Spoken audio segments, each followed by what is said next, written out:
The Somali population in Cardiff has the largest British-born Somali population in the UK. Somalis are generally thought to have first arrived in Britain in the late 19th century. Largely from British Somaliland, early Somali migrants, the majority of whom were male, worked either on ships transporting coal and other goods or for the merchant navy. Most of the seamen considered their stay in the UK as temporary and had left their families behind. Indeed, as a result of an Act of Parliament passed in 1894, an act maintained until the 1950s, Somali migrants were legally restricted to working in the shipping industry and were paid at rates 25% below the pay of native British workers. They were also forced to settle only in towns and cities that were centres of shipping. Most Somali seamen settled in seaports like Cardiff, Bristol, Hull, Liverpool and London's Docklands. Like other black seamen, they were assumed to be accustomed to a hot climate and hard work, and were therefore taken on to stoke the ship's boilers as donkey men or tend to the engines as greasers below decks. There was usually plenty of work available for the seamen in the docks and later in the steel industry, although they were often filling jobs that the white workers didn't want, whether on the tramp steamers where working conditions were tough, or in the merchant navy during World War I, when white British seamen were transferred to the Royal Navy. It was not an easy life, and times of economic crisis could spell disaster. The Great Depression, for example, saw hundreds of Somali sailors dying from starvation through lack of work. Some of the Somali sailors settled down and married local women, whilst others returned home periodically to visit their families, living in boarding houses during their time on shore. The boarding houses were run by Somalis themselves and provided the visiting sailors with the familiarity of a shared language and customs. However, they knew very little about Cardiff or Wales. When you were younger, did you know many people here?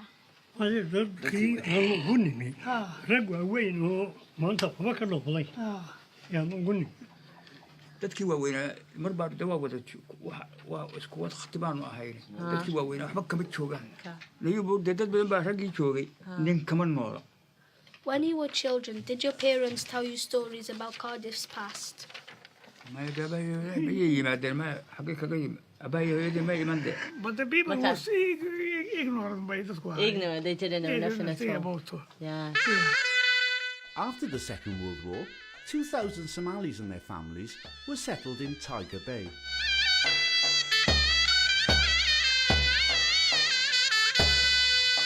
Somaliland forms the cap of the Horn of Africa in Eastern Africa. It's bordered by Kenya in the south, Ethiopia in the west, Djibouti in the northwest, the Gulf of Aden in the north, and the Indian Ocean in the east.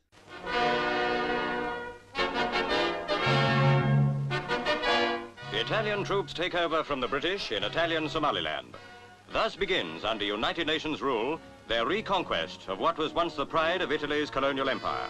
In the 1880s, Britain and Italy occupied different parts of Somaliland, and it remained under colonial control until after World War II. By 1950, the United Nations had voted to grant independence to Somalia, and in 1960, the Somali Republic was formed.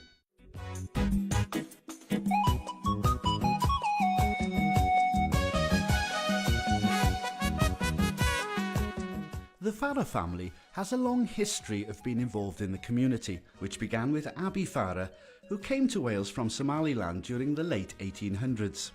Abi was known as father to countless colonial seamen who sailed into the docks of Cardiff, Barry and Newport, as he was often the first point of reference for them, and many sought his guidance and advice when they first arrived. He founded Cardiff and Barry Coloured Society and the innovative Domino Youth Club in Thompson Street, Barry, which attracted children from all over the area and ran successfully for a number of years. Abi became the president of the Colonial Club in Barry, and a little later went on to manage the Colonial Club in Bute Street, Cardiff. He was awarded the MBE by King George VI for his wartime services to seamen. I was in charge of a مشروع بعد for helping people who lost their legs by mines. His son, Abdul Rahim Abifara, was schooled in Barry and Cardiff before joining Exeter and then Oxford University. He worked as a Somali government official and became director of the Somali Information Service, and also served as Somali ambassador to Ethiopia before moving to the United Nations as permanent representative of Somaliland. He was also Minister of Agriculture, as well as being Somaliland's representative on the Organisation of African Unity. In 2006, Abdul Rahim and 6 other distinguished delegates were sent to Somaliland on a goodwill mission to help resolve a number of challenges facing the country. I, Kofi Annan, solemnly swear to exercise in all loyalty, discretion and conscience, the functions entrusted to me as Secretary General of the United Nations. Abdul Rahim also became the Under-Secretary General of the United Nations, second only to Kofi Annan, one of the most important people in the world.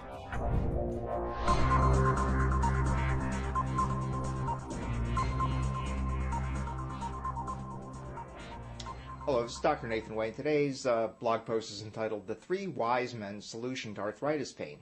The answer to treating painful arthritis could lie in an age-old herbal remedy, frankincense, according to Cardiff University scientists in the United Kingdom. This story was first reported in Science Daily. Cardiff scientists have been examining the potential benefits of frankincense to help relieve and alleviate the symptoms of arthritis. Another prominent Somali is Dr. Ahmed Ali, an award-winning research chemist based at Cardiff University School of Biosciences. His specialised area of research is investigating the chemistry of plants indigenous to the Horn of Africa.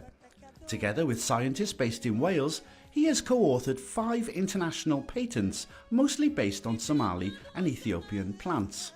Ahmed and his siblings Asha, Abdi and Ibrahim were born and raised in Newport. His father, Ali Awnur, and mother, Ebdo Hashi, came to Newport in 1959. At that time, Newport had many single Yemeni and Somali seamen. There were also 2 Somali cafes where they could meet and socialise. Ali Awnur and his brother Hassan Awnur were the first Somali men to bring over their wives from Somaliland and raise their families in Newport. And over to Omar, your ward. Yeah, Chair, thank you. I mean, the building's been empty a long time, that quick save. Like Stephen says, is a huge problem for Pell. A lot of antisocial behaviour in the area. So, as it says in the report, doesn't have a positive impact on the area. The development would be really welcomed by all people in Pell. And I welcome the detailed report that the officers have written. Labour candidate Omar Ali made history as the first Somali to be voted onto Newport Council. Omar Ali's election to represent Labour at the Pil-Gwenlli ward also made him the first Somali councillor in Wales. Omar was born in Manchester, but his father Ahmed Ali came to Pil's Rupera Street in the 1960s. A youth and community worker by profession, he worked for a number of years at the Welsh Government-backed Communities First organisation and served on its board. He's also worked for Displaced People in Action, a voluntary sector group that helps refugees and minority communities. Omar continues to be active in the Welsh Labour Party movement and in community politics, including volunteering with organisations such as the Somali Integration Society.